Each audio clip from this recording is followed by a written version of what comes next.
It's time for the Steve and Kyle podcast with Steve. On the final day of March, I had to get fitted for a tuxedo. Oh, so we're getting married, huh? Either that or you guys had some live show coming up that... The game show. The game show was April 1st. Oh, look at that, man. My first week in April. Lola got spayed. Oh, good. And I played racquetball once. And Kyle.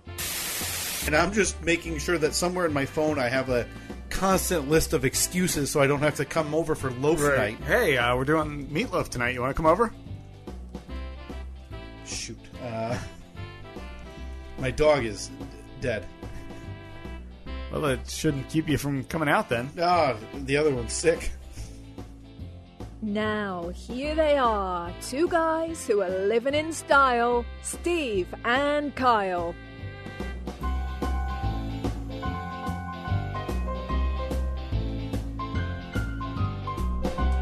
And we're back.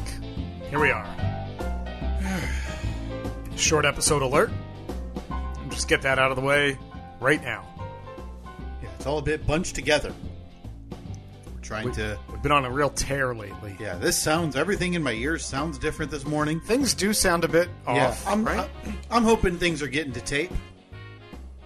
Were you ever in the industry, as we say? In the biz?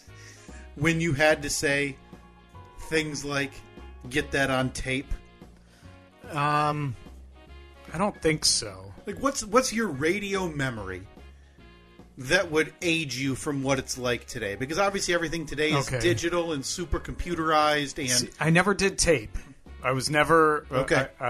But I remember the first piece of machinery that I used. It was this editing system called the Urban Odyssey. Wow.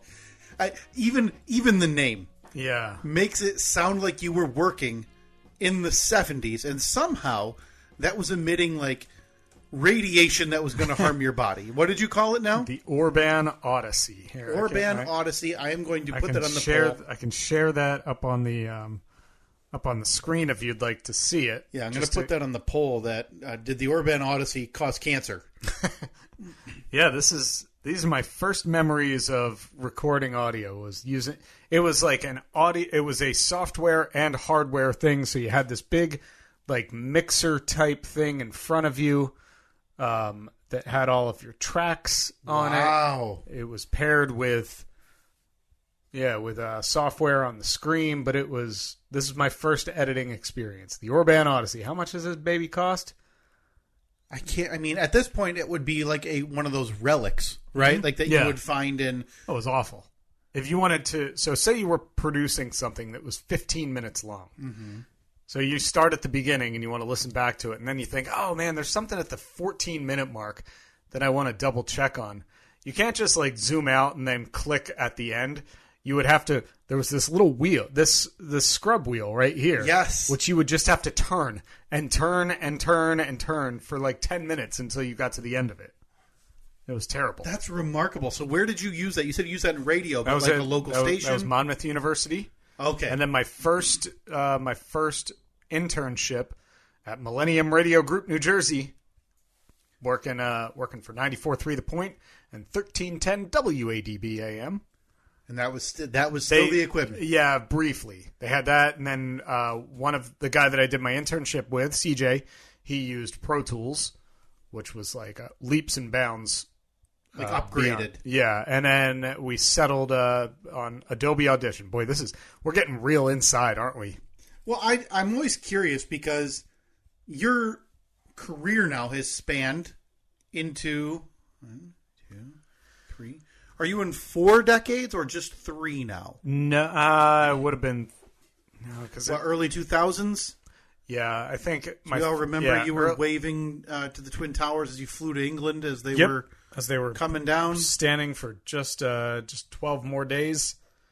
Yeah, that's so you were still in college in 01. Okay, so yeah, so I didn't start. Yeah, it would have been 2000, 2001 that I started on the old Urban.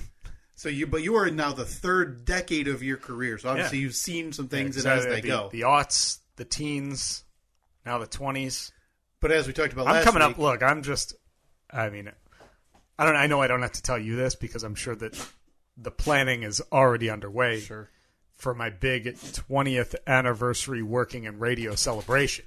Wow. Yeah. That's something. I mean, if you want to go back to when I first started my internship, we're already closing in on 21 years. But I count the first time that I got a paycheck. And I think that's Actually, fair. no. Never mind. We already passed that anniversary about 6 months ago. So we were past, what year was it? Yeah, it was 2002. That was when I got my internship. So I started my internship in fall of 2002, so probably September, October. I had to do 120 hours, which I knocked out fairly quickly. And I remember by Thanksgiving or so, in between like Thanksgiving and Christmas, I remember getting my first paycheck in radio. I was working, 10 hours a week or something. Right. So, but if you want my anniversary of full-time in radio, that's coming up in right around Thanksgiving this year. Yeah, I know. So the celebration, again, I don't want to steal your thunder. Yeah. I would assume that it's going to be a big deal. Well underway. I mean, listen, Steve and Kyle Sunday could take on a whole different idea now. I'm hoping that there's guests. Yeah, Mr. Laramie, the first guy who showed you around a microphone. No, that would have been Chris Cavallero. Oh, the Cav man. Yeah, Chris Cavallero. In college, right? Yep. Okay. And so your idea is that I'm going to then search a lot of these historical people from your radio career out. Right. Well, for him, you'll have to search the cemetery. He has passed on to the great radio studio in the sky. I guess while I'm there, I might as well just see if I can get anybody else that's influenced your life. So I'll just go talk to Jack. You think they're buried right next to each other? I'm assuming match or dual plot situation. Yeah. Family plot. Yeah. So I'll ask. It's kind of when you used to see a lot of the late night talk show clips that would go viral, are kind of when so and so is a guest, but Norm Macdonald was there first. Yeah. And so Norm chimes in and kind of takes over the interview. Oh, yeah. In my opinion, that's how my gravesite interviews are going to go. Your gravesite interviews? Well, yeah, because obviously I'm going to be asking Chris Cavallero a question about, hey, what was he doing? Was he biting the microphone on the first time because he's such an idiot? And Jack from the side goes, oh, boy, that reminds me of the time he knocked over the pallet of milk. I don't know how that ties in, but that's Jack's job, not mine. Sure, exactly. I'm the host. He's the one that's got to weave that tale. So yeah, I think some gravesite interviews coming up in November 2023 for your 21 year anniversary. Right, my 20-year full-time anniversary, right. Okay. 21-year employment anniversary. So let me ask you then: when do you think that'll pay off? Like being in radio, when do you think that'll be like? Boy, I'm hoping by the 30. Yeah, the big 3-0. Let me ask you this, and this is in all seriousness here, though. When you went into radio or decided, hey, this is going to be it. I've got the pipes for a radio man. I'm going to be pitching products, radioman, slinging discs. Radioman. Sorry, radioman. And you probably thought to yourself, I got to start drinking straight honey by the quart daily to make sure these pipes don't get damaged. Right, exactly. This is it's my livelihood right here. If you had to look back at young optimistic Steve compared to now, when you thought radio would be what you thought your career in radio would be back in the early 2000s, do you think it's brought you the joy and happiness you hoped and thought it would be back when everybody in college is that way, right? Where the profession, like, oh my God, I'm going to love doing this every day. Yeah, whatever you're going into. I mean, you're going into it for a reason. You're going into it because you're passionate about it or whatever. Has the profession let you down? In some ways, yeah. Was your lowest, do you think, would it be the NHL? The way you've described it briefly in the past has been probably just north of miserable. It wasn't great. But well south of contentment. Yeah, but I'm also torn because I don't know if I really consider that a radio job. Okay. Even though it fell under the radio field, I was still doing radio type stuff. That was like a corporate job where they were just like, hey, produce this. It wasn't, I don't know. I kind of blanked that out. I blacked that out of my... Don't even consider it. No, I don't. Like if... Although if you told people... Granted, I haven't put a resume together in about 15 years. Even if I had to right now, I wouldn't even put that on there.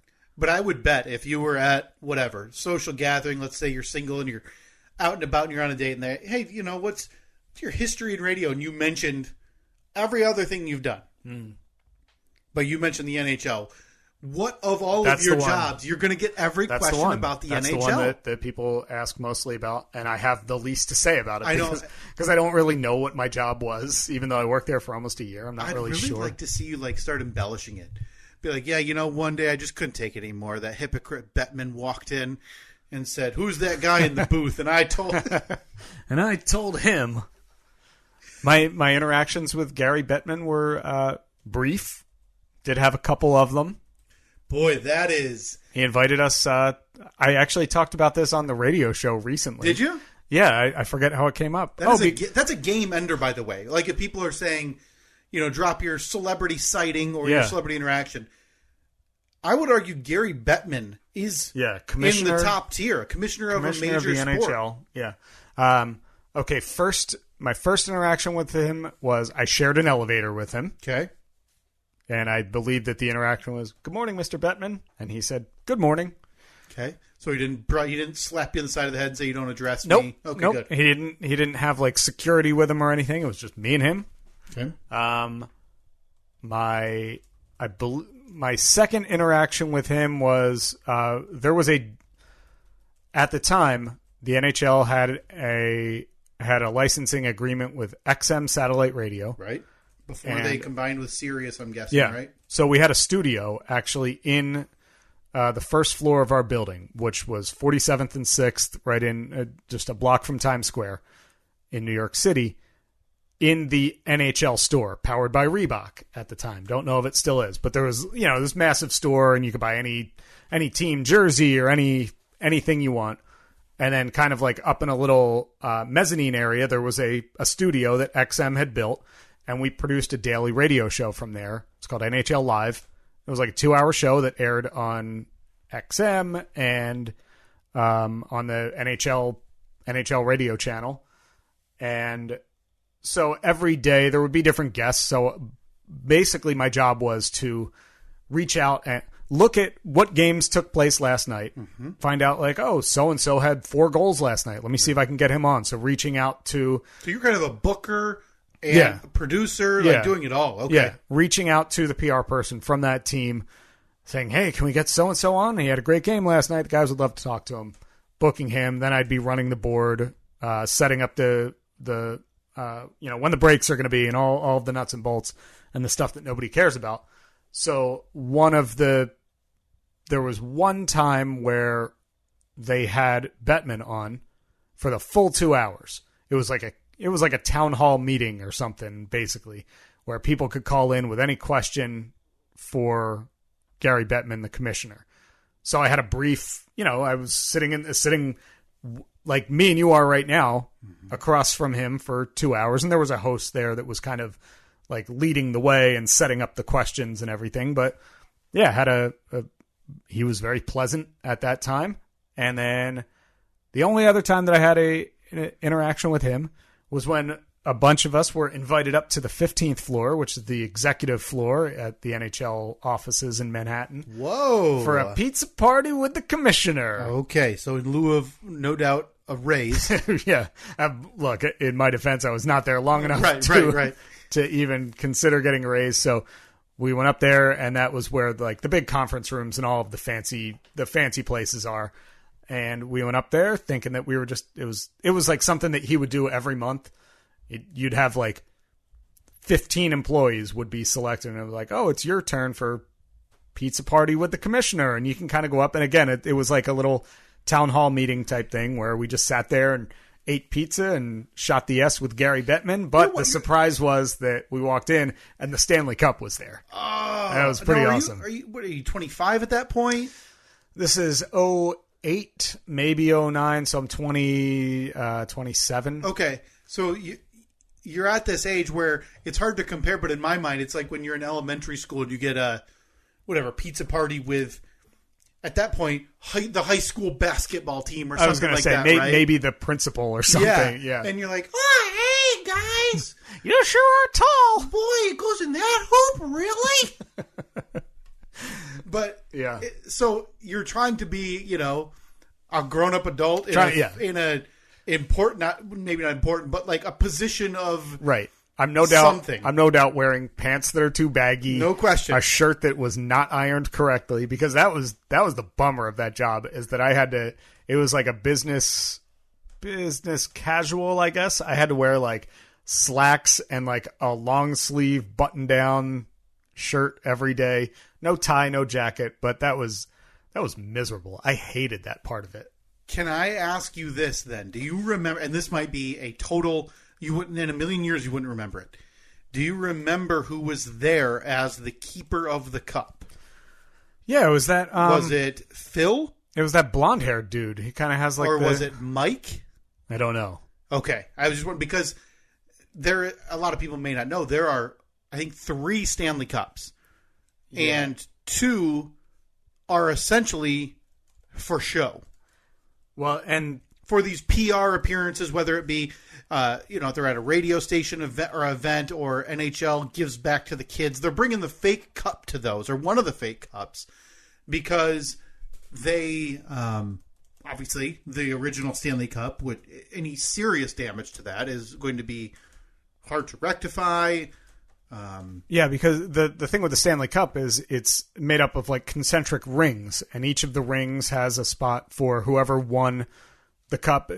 Like for this year, the Vegas Golden Knights, they will have their little plaque added to the cup, and it has everybody's name that played on the team. Now, obviously, after a certain point, the cup got way too... Yeah, that's him, the blonde hair guy. Phil Pritchard. Yeah. You got the legit Stanley Cup then.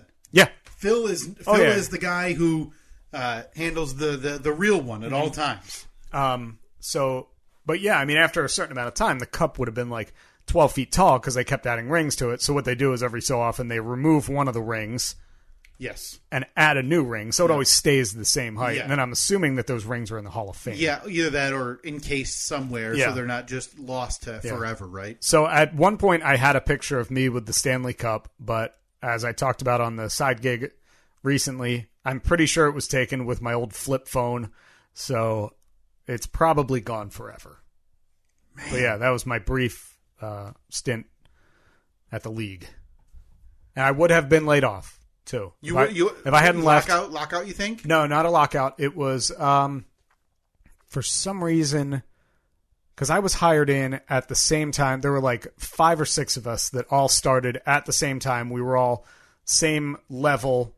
Like my position was the coordinator of NHL radio. Okay. Well, there was me. Then there was like coordinator for NHL.com, coordinator for NHL TV or something. Like there were 5 or 6 coordinators that all got hired at the same time. So I started in, I think, July of 2009. I quit in May of 2009.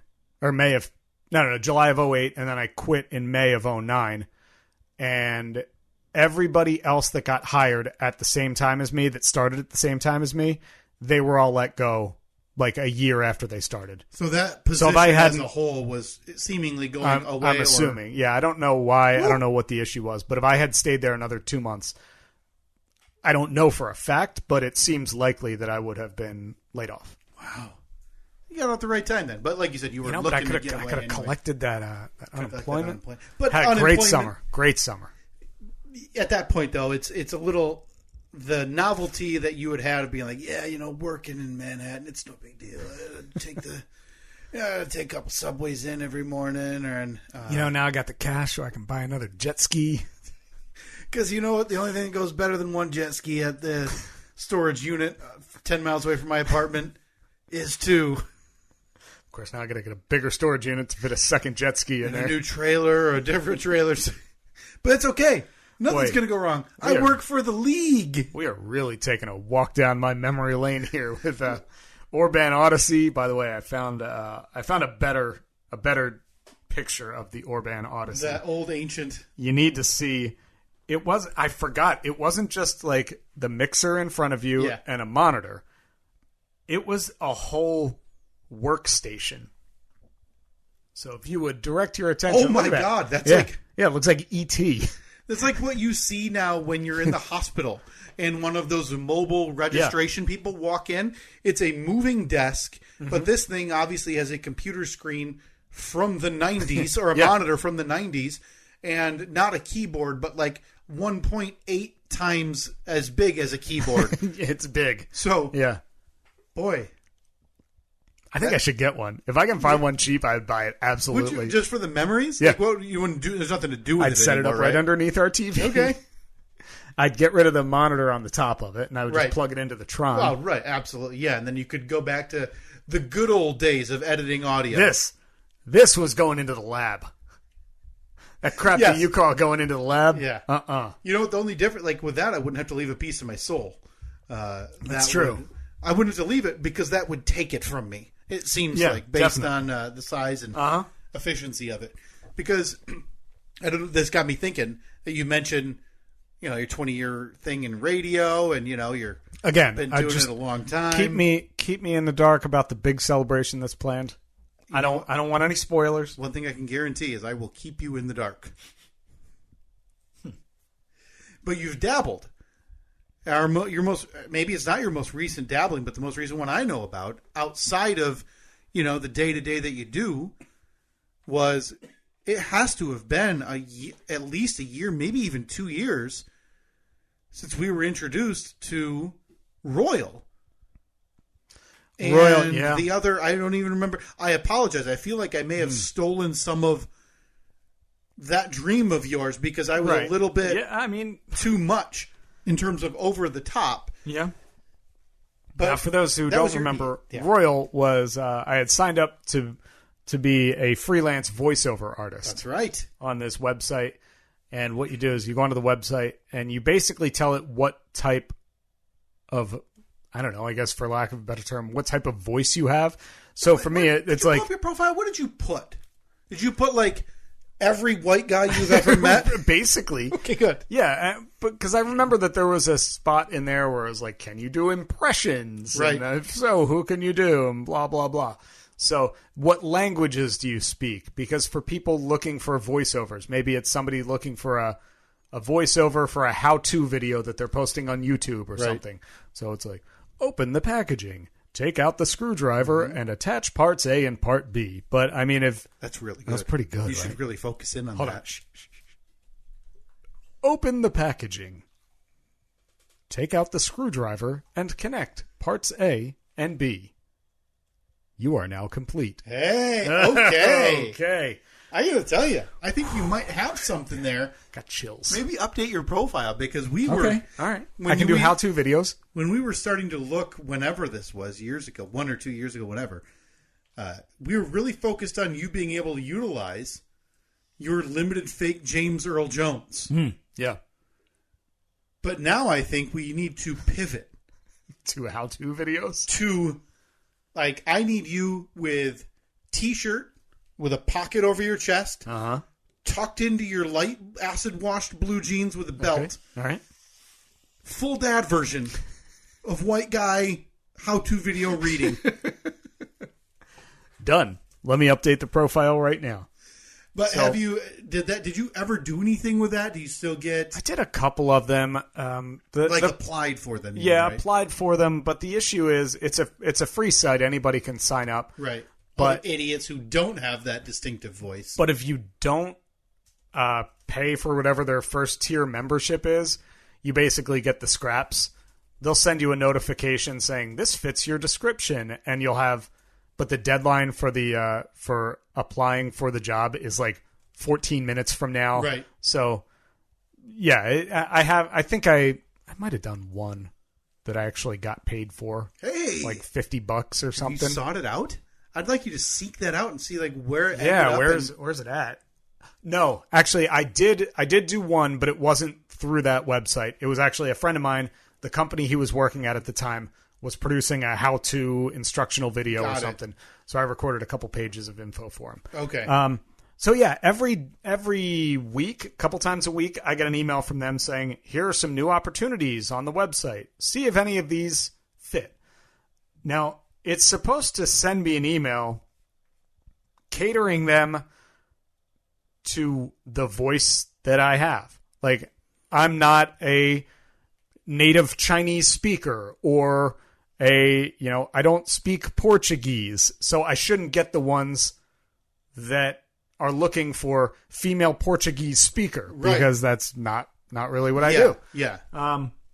So every now and then I'll take a screenshot of one and I'll send it over to you and I'll be like, look, I think we got it. I think this is the perfect one. So we did that one. I think it was for a video game. We recorded it live on this podcast. Yep. It was for a man named Royal. Yeah. Well, I think somebody it was like a gangbanger or something. I feel like it was the actual application wasn't for Royal.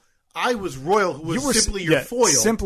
You were simply my the person that I bounced lines off of. But the problem was, you were basically the director doing like an off-camera dry read. Yeah, the problem was, and I have to apologize. A couple of years after the fact, I simply outshone you. You did. You stole the show. Absolutely.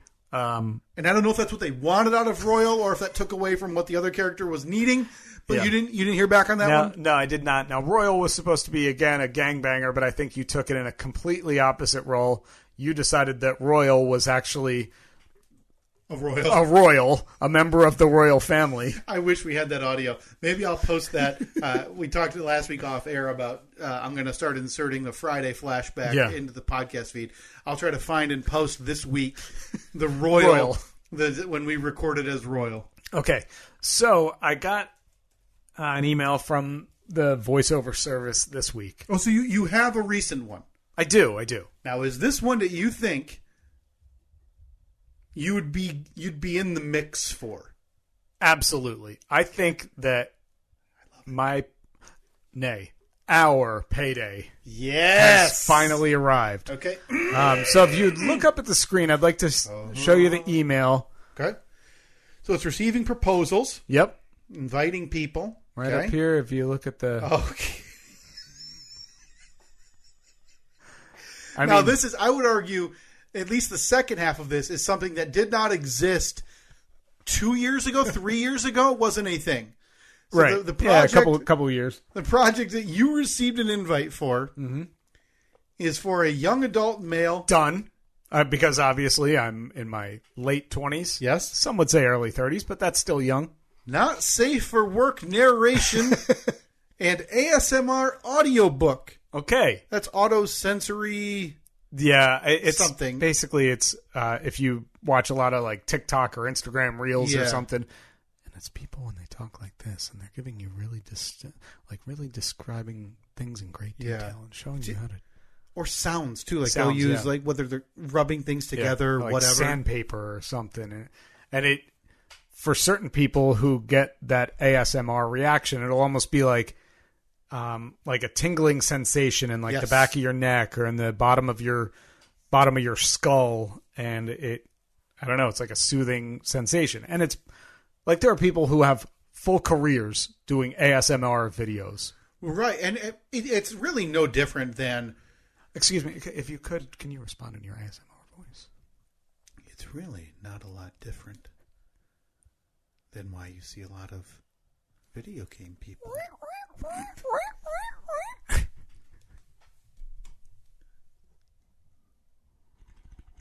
Oh, that's nice.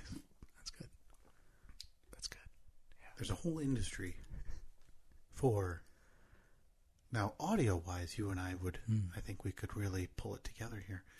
Video-wise, it's very similar to what you would expect when you see female video game streamers. People are still looking at what they determine to be an attractive person. Yeah. And it's making the hair on their arms and their neck tingle. And then my assumption, masturbating furiously. That's a really, really good point, Kyle. Oh. So do you have this now? I see that budget. Hold on. And, can you get that a little closer for me? Yeah. I see that budget, and I've got dollar signs in my eyes. Oh, boy. Because that's upwards of 3 digits. And I know the level of work you and I would somehow manage to put into this we'd lose money on this somehow, just based on the time. Hold on. We need to read the project description. Okay, so there's the description. Now, is there a script attached? Are we going to be able to read some samples? There is. Okay. Yeah. Is this just going to be, have you dabbled? Have you looked at the script? I have looked at like the first 2 lines. Now, is this going to leave just a boatload of censoring work before release? Not really sure. Okay, we'll get to it. Here's the project description. Project name, young adult male, NSFW narration, plus ASMR audiobook. I am looking for a sound-alike to the Okiwana Toru English dub voice actor from the volleyball anime Haikyuu. Okay. Nope. Moving on. I already know that we're not going to take that into consideration.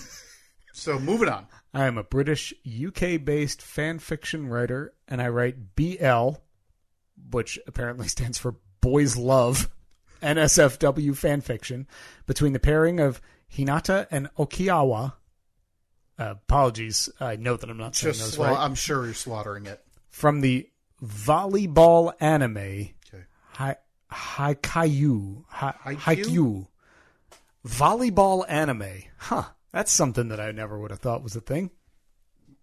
I'm looking for someone to hire, or looking for someone to narrate and act out ASMR, a tender sex scene, as if they were Oikawa Toru from Haikyuu. Okay, and then something along the lines of another YouTube video that we're not going to look. Okay. North American English. Okay, hey, got that? Listen, I think this is it. Speaking North American English to read out some of my writing for my mostly female audience. Oh, that just can't be true. Oh, boy. They gave the directions right here. I think that we have this slow, soft silence. Hey, slow, soft silences.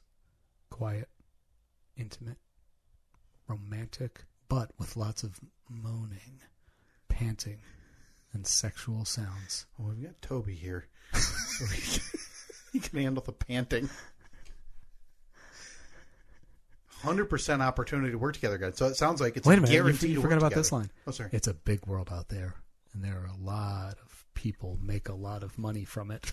Okay, I'm going to post on the poll. Should Steve and Kyle quit the podcast to become volleyball anime ASMR artists?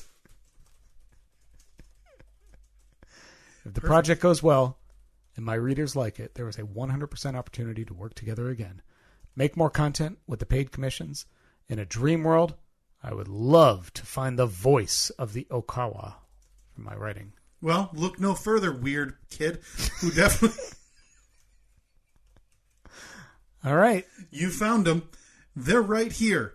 Okay. Right in West Michigan, and lucky you, we've got 370 plus hours of content to prove that we're the men for the job. Okay, I'm going to click on the script right now. Okay.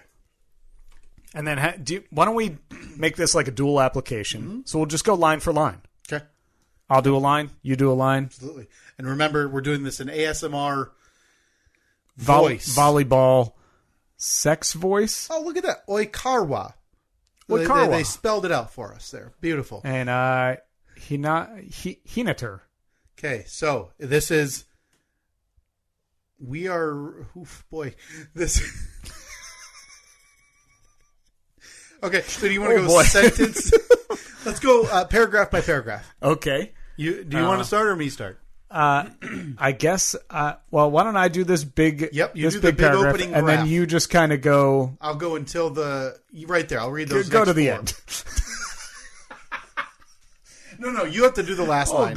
Okay, I hadn't gotten this far. Okay, well, we can bleep it. Nope, below it we're going to have to bleep another one. You know what? Worry about it in post. How about we just make our own beeps? Okay. Okay, so Oikarwa. Oikarwa, and I'm Hinater. Hinater. Hinater or Ter? Hinater. Hinater. Yeah, but it's definitely Hin-ter. Okay. Because all caps means the emphasis is on. So, Oikarwa. Okay. All right, here we go. New career. Loading in 3, 2, 1. But the warmth, the skin, Oikarwa's mouth and tongue, his fingers, his body, his hunger, all of it was far, far too intoxicating for Hinater to think about anything else. And now Oikarwa was doing that thing again, stroking something inside of him. Come on, man. I'm sorry. Keep it together.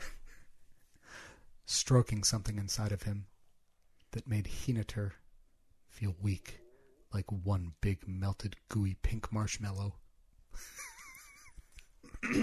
I think I nailed it, by the way. Listen, that's some quality work you did. All right, let me take over here. Yeah. How easily Hinater molded to Oikarwa's fingers and body now. How easily they meshed. Mouth to mouth. Lips on lips. Torsos. Bodies. Oikarwa's fingers slid out. His mouth gone. The warmth of his body, too.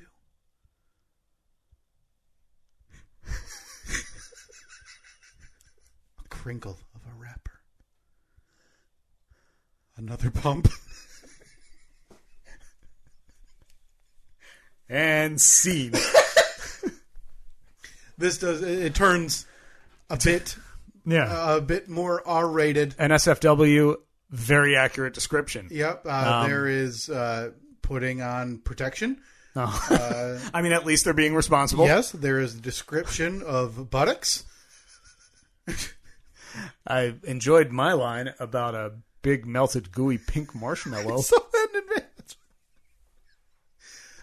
I don't think it's a bad idea to send that along. I am going to. That little portion, because we have the ability with this mixer we bought years ago and barely know how to use, to isolate the track. So, you know, when I ruined it and laughed. No. Isolate? Team effort right here. This is being submitted as Steve and Kyle.